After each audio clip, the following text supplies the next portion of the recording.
So are we only going to play games from the 1001 games you must play before you die? That's the plan. Well, what if we wanted to play games that weren't on the list? Well, I guess we'd need a completely different show.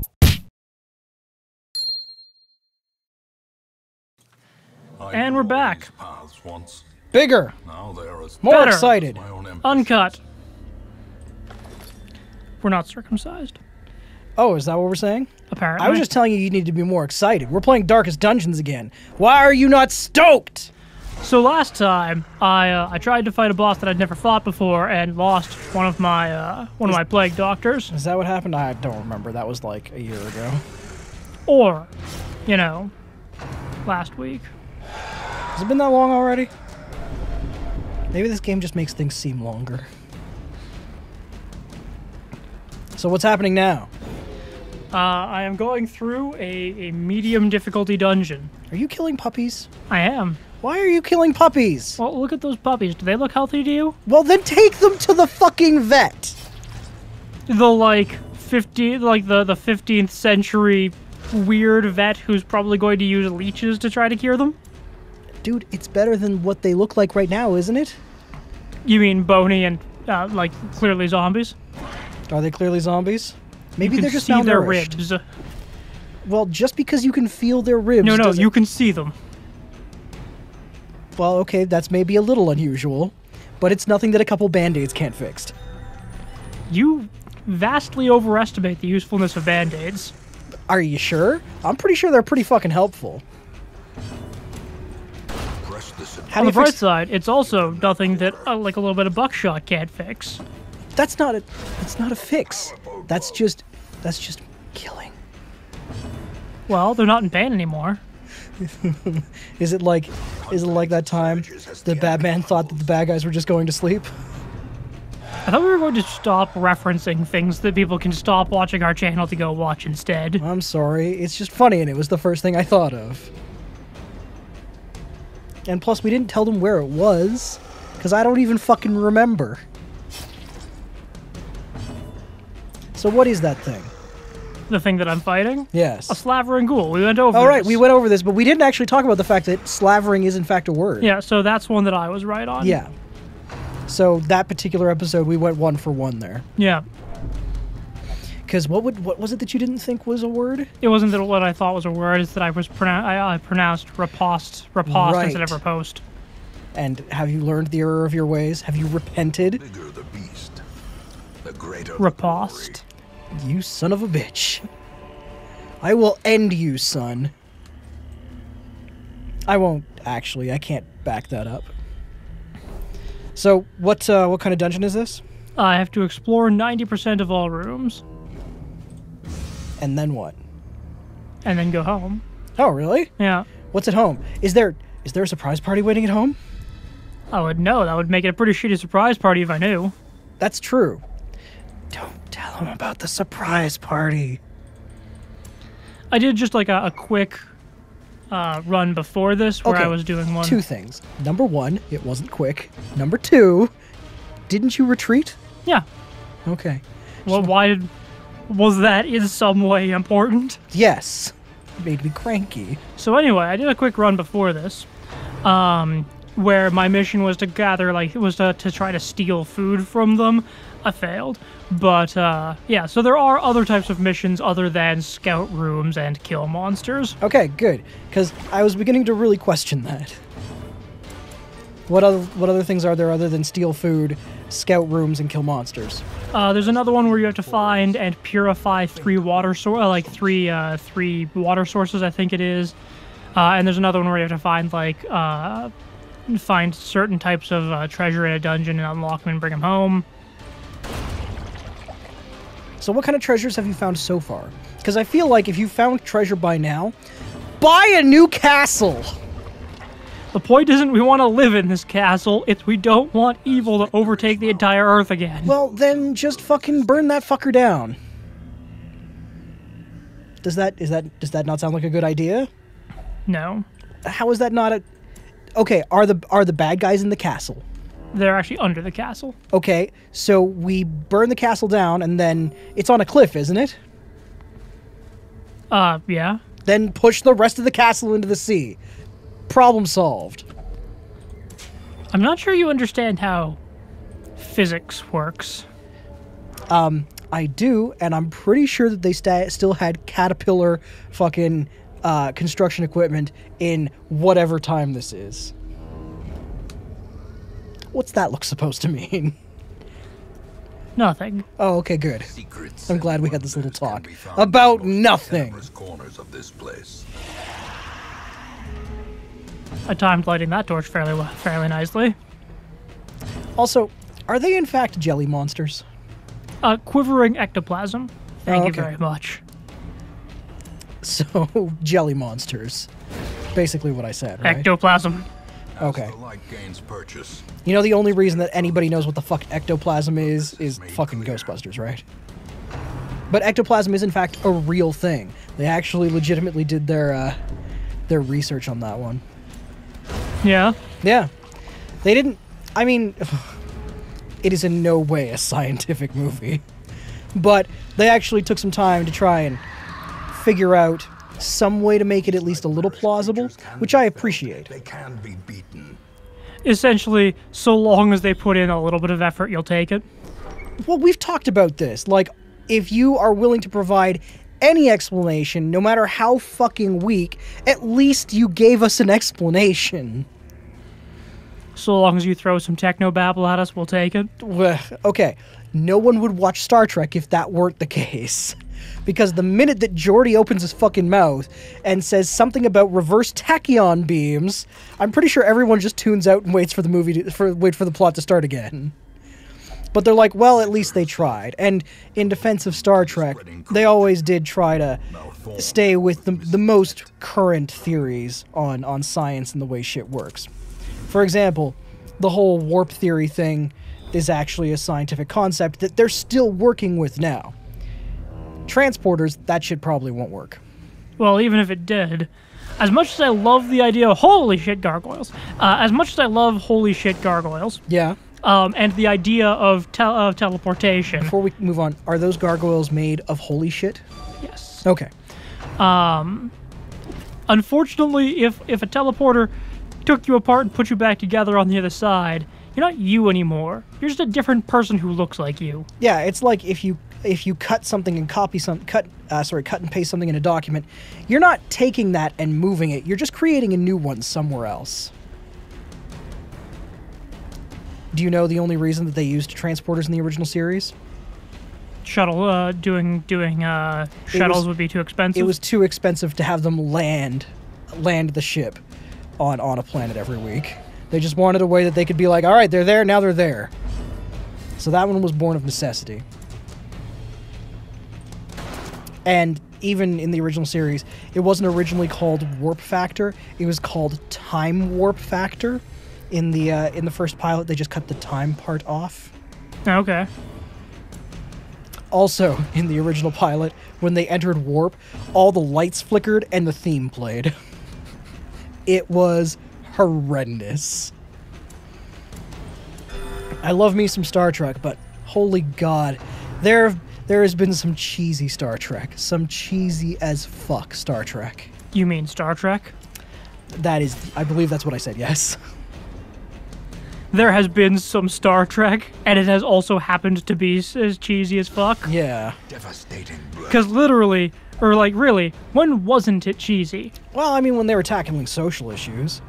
They were still pretty cheesy at those times as well. That's true, but I mean, Star Trek can make the claim that they tried to do a lot of things on TV, A, when the network didn't want them to, and B, before anyone else thought about doing stuff on TV. So, I mean, everyone knows that the first interracial kiss on TV was Star Trek. I don't think that needs going over. But my favorite part about that whole story is the only reason the network wanted to shoot it both ways, where they do the kiss and where they didn't do the kiss. And the only reason that it made it to air with the kiss was because William Shatner, on the day that that they were filming that scene, Desilu Studios, who was the studios who was doing Star Trek at the time, never had a lot of money. They were constantly over budget and behind in everything. So Shatner used that to his advantage by they would shoot the scene with the kiss, And he would be like, it wasn't working. Can we do it again? And he did that until they only had time enough to do one more shot. And they're like, Shatner, get your shit together. This one, don't do the kiss. And we have to do it this shot. So, in the middle of the shot, the last shot that they could possibly do of it, he looked right at the camera and crossed his eyes. And that's why they put in the one with the actual kiss, was because he ruined the only take of no kiss. It's a beautiful story. Well struck. How are things going over there? Well, I punctuated your story with a beautiful critical hit. Oh, okay, very nice. Now I'm taking a drink of my delicious beverage. How's that? Delicious. Beveragey. Also, I noticed that you didn't say the title of it. Are we trying to avoid corporate sponsorships? Are we like Wayne's World? We will bow to no corporate sponsor. Are we in agreement that is the best scene in that movie? Oh, I don't know about best, but it's up there. I love that part. Especially is it a Pepsi or is it a Nike jumpsuit? I can't remember which it is. I don't remember. All I remember is him picking up, like, I think it's a Pizza Hut box. Oh, God, it's a good movie. For those of you who may not be young enough to actually even know what Wayne's World is, Mike Myers movie, go watch it. But after this, back when Mike Myers was still pretty funny. Man, did he ever tank his career, didn't he? Ever since The Love Guru, he tanked his career with Love Guru. I don't know. I sort of feel like he was already tanking his career a little bit with Austin Powers. Not the first one. The first one was just a cheesy, funny movie. Well, I recently watched it again a couple weeks ago. It doesn't hold up as well. Probably not. We're not 13 anymore. That's true. Wait, were we 13 when that first one came out? Was that 1999? Fuck, who knows? I think it was 1998 or 1999, which would mean that, yeah, I was 15, you were like 11. See? If you average those, 13. Oh, well done. Which was clearly my plan all along. Oh, everyone knows that that's what you meant to do. So did that dungeon go well? That dungeon went very well. Did you get any sweet loot? I got some okay loot. It seemed pretty short. Was it short? The poor No. caretaker. I fear his Oh, fuck you. What? Apparently my Arbalest decided to lose 1,000 gold after becoming overcome with an emotion and donating generously. That is not... I was hoping for something badass, like he went on a bender. You can lose quite a bit of money while gambling. Or drinking. That's what I was expecting. I expected him to go But I had him in the Abbey. You're not going to go on a bender in the Abbey. No, but I was at least hoping he went to, like, fucking Darkest Vegas or something.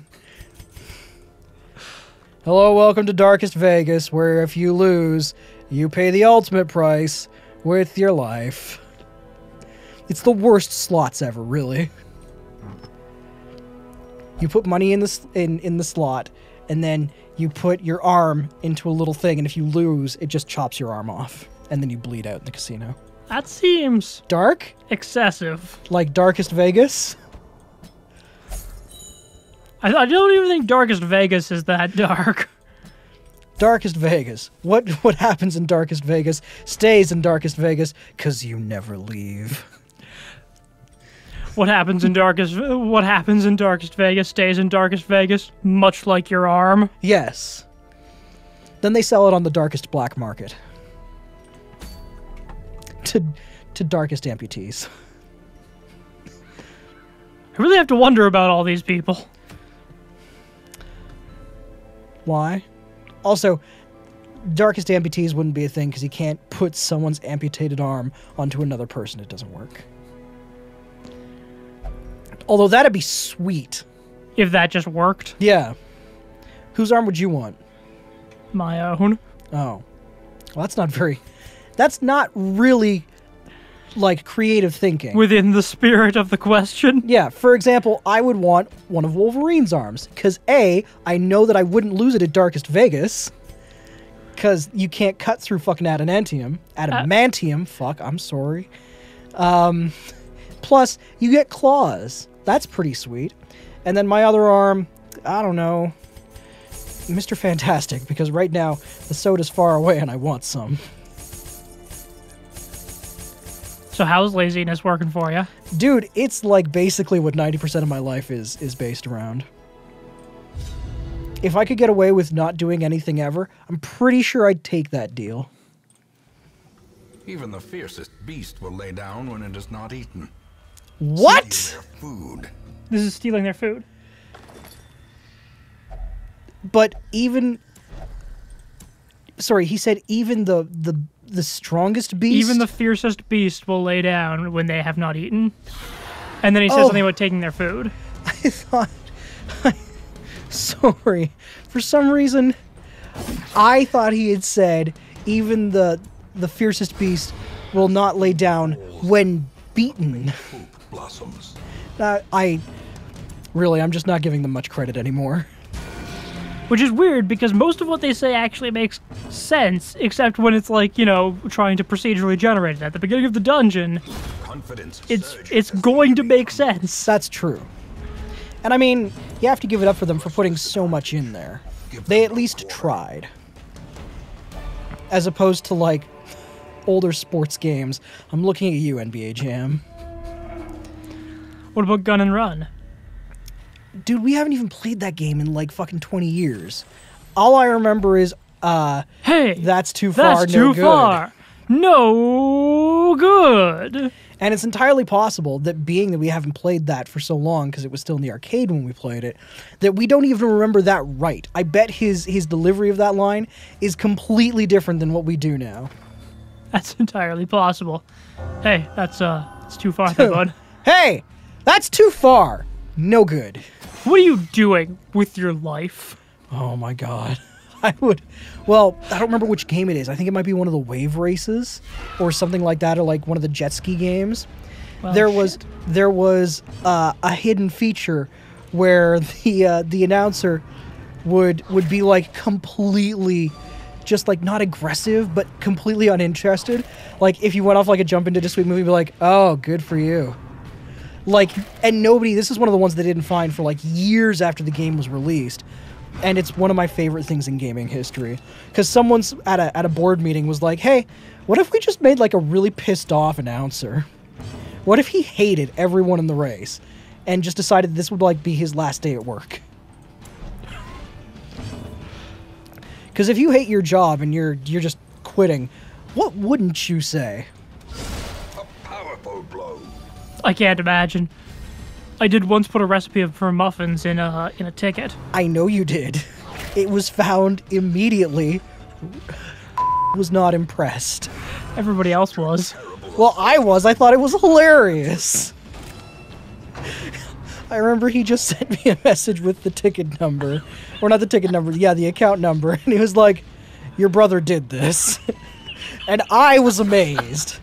He was not. I'm not even a little sorry. I know you're not. And you shouldn't be. I mean, it was funny.